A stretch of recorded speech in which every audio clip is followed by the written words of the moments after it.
कहानी की शुरुआत में हम एक जेल को देखते हैं जिसका नाम द शॉशैंक रिडेम्पशन है। ये दुनिया की सबसे सिक्योर तरीन जेल है। इस जेल में हजारों कैदी हैं, लेकिन आज तक इस जेल से कोई भी कैदी फरार नहीं हो सका क्योंकि इस जेल की सिक्योरिटी बहुत ही ज्यादा स्ट्रिक्ट है। इस जेल में ऐसे कैदी भी हैं जिन्होंने अपनी पूरी जिंदगी इसी जेल में बिता दी, लेकिन इन्हें इस जेल से भागने का ख्याल तक नहीं आया क्योंकि इस जेल से भागने की कोशिश करने वाले कैदी की सजा सीधा मौत है। अब यहाँ सीन कट होता है और हमें कोर्ट में एंडी नाम के एक आदमी को दिखाया जाता है जो अमेरिका के एक बहुत ही बड़े बैंक का बैंकर है। जज उसे उसकी वाइफ और उसके लवर के मर्डर के इल्जाम में उम्र भर कैद की सजा सुनाता है, लेकिन एंडी कहता है कि मैंने ये मर्डर नहीं किए हैं। पर एंडी खुद को बेगुनाह साबित करने के लिए उसके पास कोई प्रूफ नहीं था, जिस वजह से कोर्ट का जज एंडी को उम्र भर कैद के लिए दुनिया की सबसे सिक्योर जेल दी शॉशैंक रिडेम्पशन भेज देता है। एंडी के साथ और भी कई सारे कैदी होते हैं और जब इन कैदियों को जेल के अंदर लाया जाता है तब जेल के अंदर मौजूद बाकी कैदी आपस में शर्त लगाते हैं कि आज रात इन नए आने वाले कैदियों में से कौन सा कैदी रोएगा,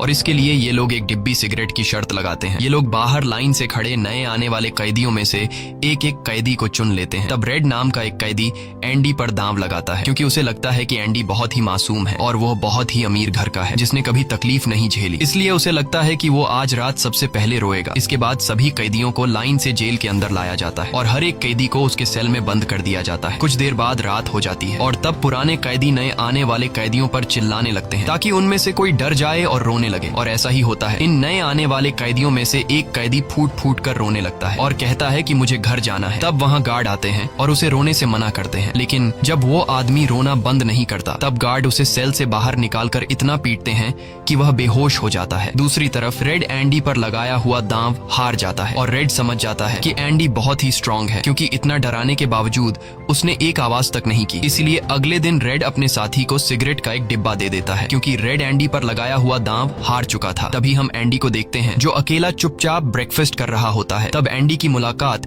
जेल के सबसे पुराने कैदी ब्रुक्स से होती है। ब्रुक्स को यहाँ इस जेल में लगभग 50 साल पूरे होने वाले हैं। एंडी समझदारी से ब्रुक्स से इस जेल के सभी छोटे बड़े रूल्स और हर एक कैदी के बारे में जानने की कोशिश करता है। तब ब्रुक्स एंडी को जेल का हर एक सीक्रेट बता देता है और वो एंडी से कहता है कि अगर तुम्हें जेल के बाहर से कुछ मंगवाना हो तो रेड नाम के कैदी के पास जाना। ये सुनते ही एंडी भी इंतजार नहीं करता और वह सीधा रेड के पास पहुंच जाता है और रेड से कहता है कि मैंने सुना है तुम बाहर से किसी भी चीज को अंदर मंगवा सकते हो। तब रेड कहता है हाँ मैं मंगवा सकता हूँ, लेकिन ऐसी चीज जो यहाँ से भागने या फिर किसी को मारने में काम ना आती हो। एंडी रेड से कहता है कि मुझे हैमर यानी एक हथौड़ा चाहिए। हथौड़े का नाम सुनते ही रेड कहता है कि तुम्हें हथौड़ा ही क्यों चाहिए, क्या तुम हथौड़े से किसी को मारने वाले तो नहीं हो? तब एंडी कहता है नहीं, मैं किसी को मारने वाला नहीं हूँ, मेरा यहाँ कोई भी दुश्मन नहीं है। ये सुनकर रेड कहता है कि तुम्हारा यहाँ दुश्मन तो नहीं है, लेकिन जल्द ही कुछ लोग तुम्हारे दुश्मन बनने वाले हैं। वो कुछ लोगों की तरफ इशारा करके एंडी को वार्न करता है कि इन लोगों की गंदी नजर तुम पर है,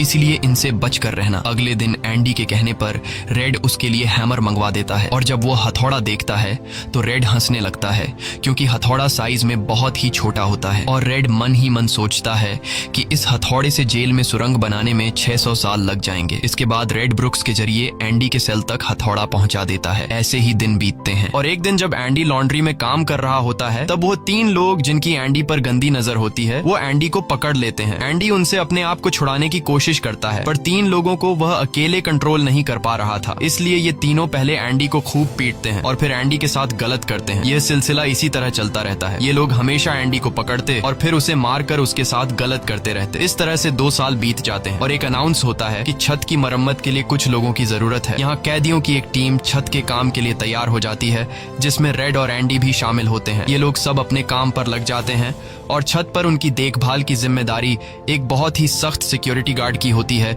जिसका नाम हैडली है। हैडली बहुत ही स्ट्रिक्ट इंसान है जो जरा सी गलती पर कैदियों को बहुत बुरी तरह पीटता है। जब सभी कैदी छत पर काम कर रहे होते हैं तब हैडली थोड़ा परेशान होता है और अपने साथियों से कहता है कि मेरे भाई की हाल ही में मौत हुई है जिसके अकाउंट में $30,000 पड़े हैं। अब मेरे भाई का मेरे अलावा इस दुनिया में और कोई नहीं है, इसलिए उसके पैसे पर मेरा हक बनता है। लेकिन परेशानी की बात यह है कि जब मैं इन $30,000 को अपने अकाउंट में ट्रांसफर करूंगा तब सरकार मुझसे टैक्स के रूप में सारे पैसे ले लेगी। हैडली जब अपने साथियों से यह बातें कर रहा था तब एंडी भी इसकी सारी बातें सुन लेता है। एंडी जो कि एक बहुत बड़ा बैंकर है उसे पता था कि इन पैसों को बिना गवर्नमेंट को टैक्स दिए कैसे निकाला जा सकता है।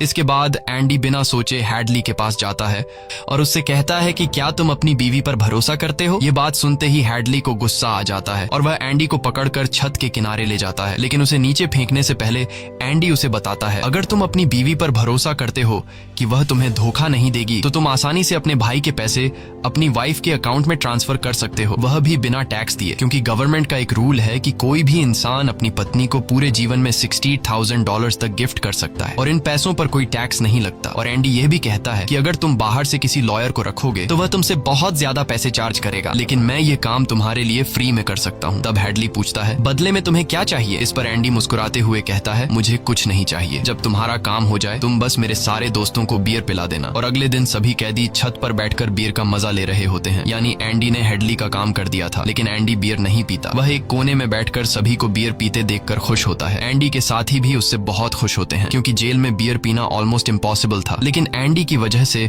उनकी यह इच्छा पूरी हुई। फिर समय ऐसे ही बीतता है और एंडी और रेड की दोस्ती गहरी हो जाती है। कुछ दिन बाद जेल में सभी कैदियों को फिल्म दिखाई जाती है और सभी लोग रीटा हेवर्थ की फिल्म देख रहे होते हैं। तब एंडी रेड के पास आकर कहता है, मुझे रीटा हेवर्थ का एक बड़ा पोस्टर चाहिए। एंडी रेड से इसलिए पोस्टर मांगता है क्योंकि पूरे जेल में एक रेड ही था जो बाहर से किसी भी चीज को मंगवा सकता था। इसके बाद एंडी बाहर निकलता है, लेकिन जैसे ही वह बाहर आता है वहाँ वही 3 लोग खड़े होते हैं जो एंडी के साथ गलत करते थे। वह एंडी से कहते हैं, चलो हमारे साथ, लेकिन इस बार एंडी मना कर देता है। एंडी के मना करने पर वो लोग उसे पकड़ लेते हैं और उसके साथ जबरदस्ती करने की कोशिश करते हैं, लेकिन एंडी भी उनका मुकाबला करता है, पर वो लोग 3 होते हैं, जिस वजह से वो एंडी को बहुत ही बुरी तरह से पीटते हैं। पर आज ये लोग एंडी के साथ कुछ कर नहीं पाते, लेकिन एंडी को ये लोग इतना मारते हैं कि एंडी 1 महीने के लिए अस्पताल में चला जाता है और साथ ही वो आदमी जिसने एंडी को मारा होता है उसे 1 हफ्ते के लिए काल कोठरी में डाल दिया जाता है। 1 हफ्ते बाद जब वो वापस अपने सेल में आता है तो वहाँ पर वही ऑफिसर होता है जिसका एंडी ने $30,000 का टैक्स बचाया था, और इस ऑफिसर को किसी ने बता दिया था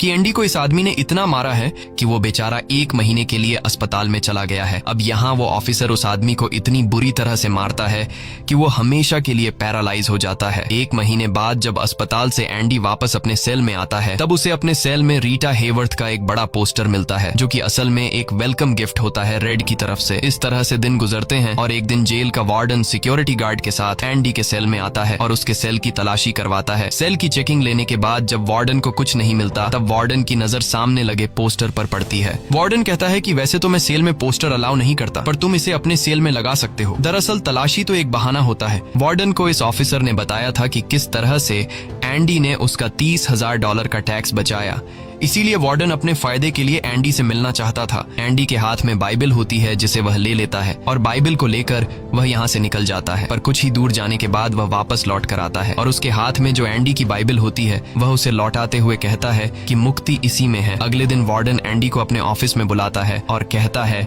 कि तुम्हारे जैसे इंटेलिजेंट आदमी को जेल की सलाखों के पीछे नहीं रहना चाहिए, इसलिए वार्डन एंडी को लाइब्रेरी का असिस्टेंट बना देता है। लाइब्रेरी में वही बुक्स नाम का बूढ़ा आदमी होता है जो कई सालों से लाइब्रेरी संभाल रहा है। तभी वो ऑफिसर जिसके लिए एंडी ने $30,000 बचाए थे वह एक दूसरे ऑफिसर को एंडी के पास लेकर आता है। असल में उसे ITR का मसला था जिसे कुछ ही मिनटों में एंडी भर देता है, जिस वजह से पूरे जेल में एंडी के चर्चे होने लगते हैं। जैसे जैसे साल बीतते हैं एंडी के पास काम बढ़ता चला जाता है, जिस वजह से एंडी को अपने पास एक असिस्टेंट की जरूरत पड़ती है और वो अपना असिस्टेंट अपने सबसे अच्छे दोस्त रेड को बनाता है। एक दिन लाइब्रेरी में ब्रुक्स एक कैदी के गले पर चाकू रख देता है और वो उसे बिना वजह मारने की धमकी देता है। असल में सरकार ने उसकी सजा माफ कर दी है, पर वो इस जेल को छोड़कर नहीं जाना चाहता। आज उसे इस जेल में पूरे 50 साल हो चुके हैं। उसकी पूरी जिंदगी इसी जेल में बीत गई है और वो बिल्कुल भूल चुका है कि बाहर की दुनिया कैसी है।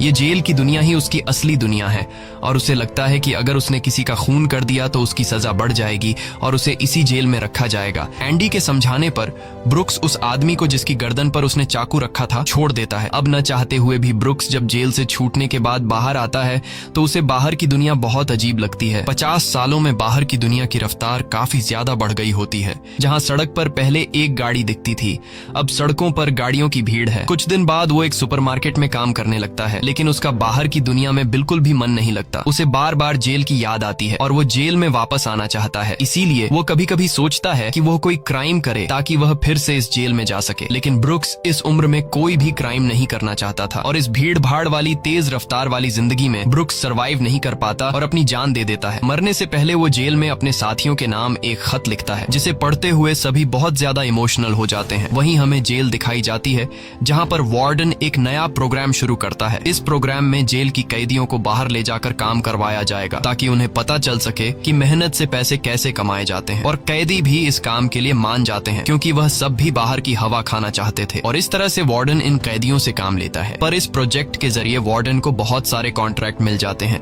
क्योंकि जेल के कैदियों की लेबर बहुत सस्ती होती है और जो बाहर की लोकल कंस्ट्रक्शन लेबर की टीम होती है उन्हें कहीं पर भी काम नहीं मिलता, क्योंकि वार्डन उनका काम आधी कीमत पर अपने कैदियों से करवाता है। और वार्डन आधी कीमत पर काम इसलिए करता है क्योंकि कैदी कोई लेबर तो थे नहीं जिनको वार्डन दिहाड़ी दे पाता। इसलिए वार्डन फ्री में कैदियों से काम करवाकर बहुत सारा पैसा कमाने लगता है और उसका यह पैसा ब्लैक का होता है। लेकिन एंडी एक बैंकर होने की वजह से वार्डन का सारा ब्लैक मनी व्हाइट में बदल देता है। दरअसल एंडी इन पैसों को एक ऐसे आदमी के नाम पर जमा करता है जो इस दुनिया में है ही नहीं, और वह उसके अकाउंट में सारा पैसा ट्रांसफर कर देता है ताकि अगर कल को पुलिस को पता भी चल जाए तो पुलिस एक ऐसे आदमी को ढूंढ रही होगी जो इस दुनिया में कभी पैदा ही नहीं हुआ। अब यहाँ जेल में एक नया कैदी आता है जिसका नाम टॉमी है। टॉमी बहुत यंग होता है और वह इस छोटी सी उम्र में कई सारी जेलों में जा चुका है। टॉमी एक बहुत ही फ्रेंडली नेचर का था, इसलिए उसकी जल्द ही जेल में बहुत से कैदियों से दोस्ती हो जाती है। एक दिन खाने की टेबल पर टॉमी सबसे कहता है कि मैं पिछले कई सालों से चोरी कर रहा हूँ, इसलिए मैं यहाँ की कई सारी जेलों में जा चुका हूँ और इस बार भी मैं चोरी की वजह से इस जेल में आया हूँ। टॉमी की बात सुनते हुए एंडी उसे कहता है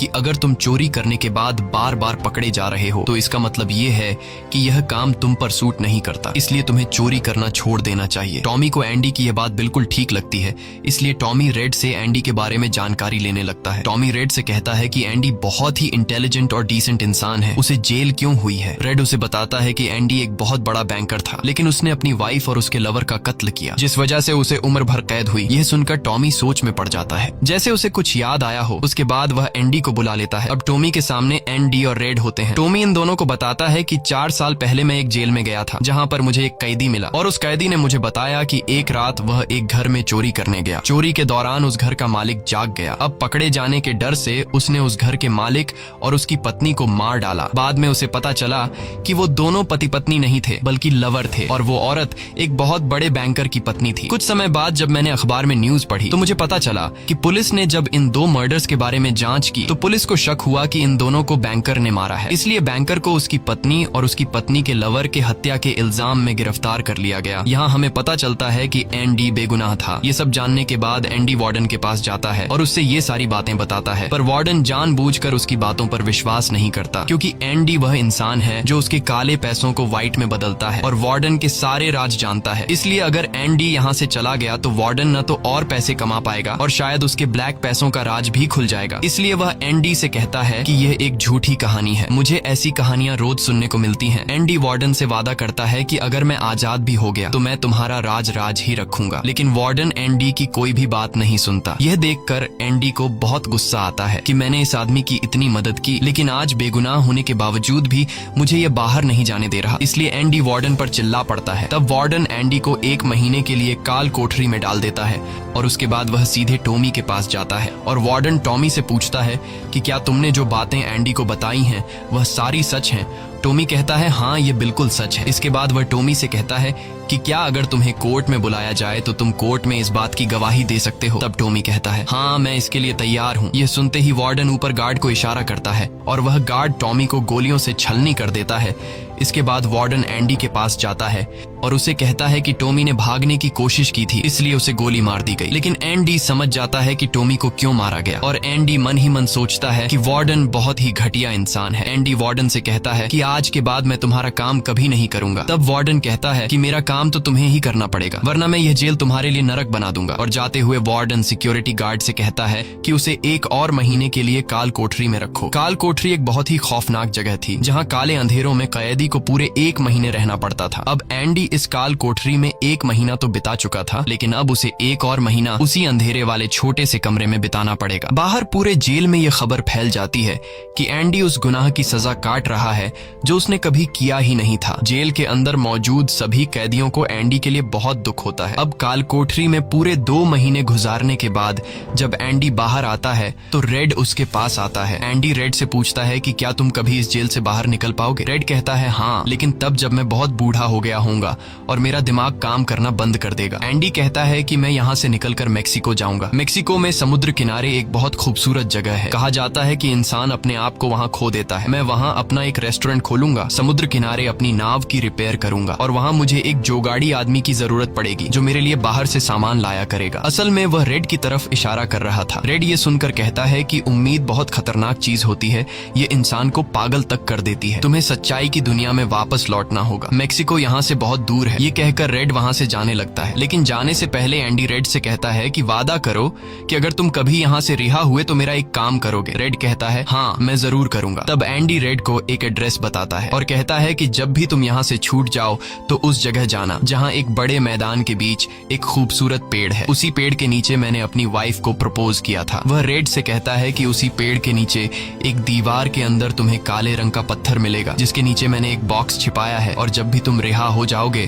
तो वहां जाकर उस पत्थर के नीचे उस बॉक्स को देखना कि उसमें क्या है। यह कहकर एंडी वहां से चला जाता है और सीधा वार्डन के पास पहुंचता है। वह वार्डन का काम पूरा करके उसके सारे डॉक्यूमेंट्स एक खास तिजोरी में रखता है। डॉक्यूमेंट्स रखने के बाद वार्डन एंडी को अपने कपड़े देता है। वह एंडी से कहता है कि मेरे कपड़े प्रेस करवा देना और मेरे जूतों को शीशे की तरह चमका देना। इसके बाद एंडी वापस अपने सेल में आ जाता है। वहीं दूसरी तरफ रेड आज रात बहुत परेशान होता है क्योंकि उसे डर था कि एंडी कहीं खुद को मार न दे। इस तरह से रात गुजर जाती है और सुबह होती है। सुबह होते ही सभी कैदियों के सेल के दरवाजे खुल जाते हैं और सभी कैदी बाहर आ जाते हैं, लेकिन एंडी सेल से बाहर नहीं आता। ये पिछले 20 सालों में पहली बार ऐसा हो रहा था कि कोई कैदी सुबह अपने सेल से बाहर नहीं आया। तब रेड की नजर भी एंडी के सेल की तरफ होती है और रेड की परेशानी बढ़ती रहती है कि कहीं एंडी ने खुद को मार तो नहीं दिया। तभी एक गार्ड बहुत गुस्से में एंडी के सेल की तरफ जाता है, लेकिन वहां पहुंचकर जब वह देखता है तो उसकी आंखें खुली की खुली रह जाती हैं क्योंकि अंदर सेल में कोई भी नहीं था और एंडी वहां से फरार हो चुका था। अब हम वार्डन को देखते हैं जो अपने जूते पहनने के लिए निकालता है, लेकिन उस बॉक्स में उसके नहीं बल्कि एंडी के पुराने जूते होते हैं। और तभी पूरे जेल में सायरन बजने लगता है और यह सायरन होता है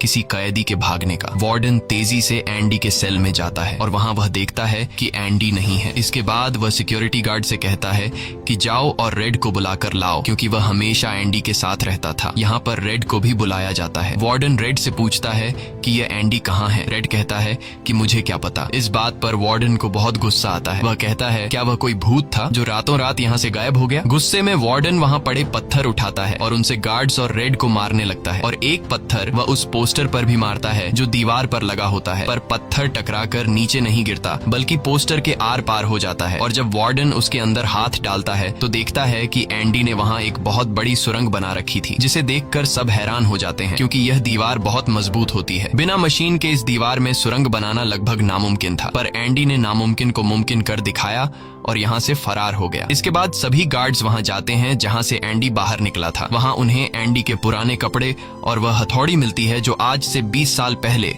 एंडी ने रेड से मंगवाई थी। ये वही हथौड़ी होती है जिससे पिछले 20 सालों से एंडी अपनी सेल की दीवार में सुरंग बना रहा था। 20 सालों से एंडी ने यह काम इतनी बारीकी से किया कि किसी को पता तक नहीं चला। साथ ही दीवार से जो भी मिट्टी निकलती थी वह उसे अपनी जेब में रखकर ग्राउंड में बिखेर देता था। एंडी ने आखिरी बार जब वार्डन के लिए काम किया था तो वह वार्डन के काले पैसों के सारे डॉक्यूमेंट्स अपने पास रख लेता है और उसके पास जो उसकी बाइबल होती है वह उसे वार्डन की नजरों के सामने चालाकी से उसकी तिजोरी में रख देता है। और एंडी वार्डन को ऐसे दिखाता है कि जैसे ये बाइबल नहीं बल्कि उसके डॉक्यूमेंट्स हैं। साथ ही वार्डन ने जो अपने कपड़े उसे प्रेस करने के लिए दिए थे, एंडी पहले वार्डन के कपड़ों को पहनता है और फिर उसके ऊपर अपने पुराने कपड़े पहन लेता है। और वे जूते जो वार्डन ने उस उसे शीशे की तरह चमकाने के लिए दिए थे, एंडी उन्हें पहनकर निकल जाता है। रात को जैसे ही सारी लाइट्स बंद होती हैं, एंडी अपने सेल में की गई सुरंग से बाहर निकलता है। इसके बाद वह एक गटर का पाइप तोड़ता है और उस पतले से गटर के पाइप में रेंगता हुआ उस जेल से फरार हो जाता है, जिससे आज तक कोई भी भाग नहीं सका था। हालांकि एंडी जिस गटर के पाइप से रेंगता हुआ बाहर निकला था वह लगभग 2 किलोमीटर लंबा था। अगली सुबह एंडी उस बैंक में जाता है जहां पर वार्डन का सारा ब्लैक पैसा होता है। ये पैसे एक ऐसे आदमी के नाम पर होते हैं जो इस दुनिया में है ही नहीं। ये सारा डॉक्यूमेंट्स का खेल एंडी ने ही तो बनाया था और बैंक में उस अकाउंट के ओनर का जो सिग्नेचर था वह जेल से एंडी किया करता था। इसलिए एंडी को वार्डन का सारा पैसा निकालने में कोई मुश्किल नहीं होती। एंडी के पास उस आदमी के नाम के सारे डॉक्यूमेंट्स होते हैं, इसलिए एंडी बैंक्स में जाकर सारे पैसे निकाल लेता है और ये पैसे होते हैं $3,70,000। यानी कि एंडी न केवल आजाद हुआ बल्कि वह पैसों से मालामाल भी हुआ। और यहाँ हमें पता चलता है कि एंडी जिस दिन से उस जेल में एंटर हुआ था उसी दिन से वह इस काम की प्लानिंग कर रहा था। वार्डन ने एंडी के साथ जेल में बहुत बुरा सलूक किया था और उसने टॉमी को भी मार दिया था, इसलिए वह वार्डन के काले पैसों के सबूत मीडिया को देता है। अगली सुबह यह खबर न्यूज़पेपर में छप जाती है और जब वार्डन तिजोरी खोलकर देखता है तो उसमें उसके डॉक्यूमेंट्स नहीं बल्कि बाइबल होती है। बाइबल के पहले पेज पर एंडी ने लिखा होता है कि तुमने सही कहा था, मुक्ति इसी में है। और जब वार्डन पेज पलटता है तो वह देखता है कि वहां पर हथौड़ी का एक निशान होता है। दरअसल एंडी ने बाइबल के पेजेस को हथौड़ी की शेप में काटकर एक सांचा बनाया हुआ था जिसके अंदर वह अपनी हथौड़ी छिपाया करता था। और आज से 20 साल पहले जब वार्डन पहली बार एंडी की सेल में गया था और उसने एंडी की बाइबल उसके हाथ से लेकर वापस उसे लौटा दी थी, उस समय भी वह हथौड़ी उसी बाइबल के अंदर थी। यह देखकर वार्डन को एक बहुत बड़ा झटका लगता है। दूसरी तरफ वार्डन के काले पैसों की खबर पूरे शहर में फैल चुकी थी, इसलिए जेल के बाहर रिपोर्टर्स और पुलिस वार्डन को गिरफ्तार करने के लिए आ रही होती है। और इससे पहले कि पुलिस उसे गिरफ्तार करती, वार्डन अपने आप को गोली मार देता है। कुछ समय बीतने के बाद एंडी के दोस्त रेड की सजा भी माफ कर दी जाती है और उसे गवर्नमेंट की तरफ से एक नौकरी भी दिलाई जाती है। पर बाहर की दुनिया में रेड का दिल बिल्कुल नहीं लगता क्योंकि उसने अपनी जिंदगी के 40 साल जेल में गुजारे थे। रेड भी उसी कमरे में रहता है जहां पर ब्रुक्स रहा करता था और रेड भी अपनी जान देना चाहता है, पर तभी उसे याद आता है कि उसने एंडी से वादा किया था। इसके बाद वह उस जगह के लिए गाड़ी में रवाना हो जाता है और वह उस बड़े घास के मैदान में जाता है जहां पर एक बहुत बड़ा पेड़ होता है, साथ ही पत्थरों की दीवार भी होती है। उस दीवार पर एक काले रंग का पत्थर होता है और जब वह उस पत्थर को उठाता है तो उसके नीचे एक बॉक्स होता है। उस बॉक्स के अंदर कुछ पैसे और एक लेटर होता है। ये लेटर एंडी का होता है। उस लेटर में लिखा होता है कि एंडी रेड का उसी जगह पर इंतजार कर रहा है जिस जगह के बारे में एंडी ने रेड को जेल में बताया था। उसके आगे एंडी ने लिखा होता है कि उम्मीद अच्छी चीज होती है। इसके बाद रेड उस जगह पहुंच जाता है और जब वह समुद्र किनारे जाता है तो वो देखता है कि एंडी नाव में बैठकर अपनी नाव ठीक कर रहा है। यह जगह, यह सब कुछ एंडी का वह सपना होता है जो उसने जेल में रेड से शेयर किया था और रेड ने कहा था कि उम्मीद अच्छी नहीं होती। इसके बाद यह दोनों एक दूसरे को गले लगाते हैं और इसी के साथ ये कहानी खत्म हो जाती है। अगर आपको यह वीडियो अच्छी लगी हो तो हमारे चैनल को सब्सक्राइब और वीडियो को लाइक जरूर कीजिएगा।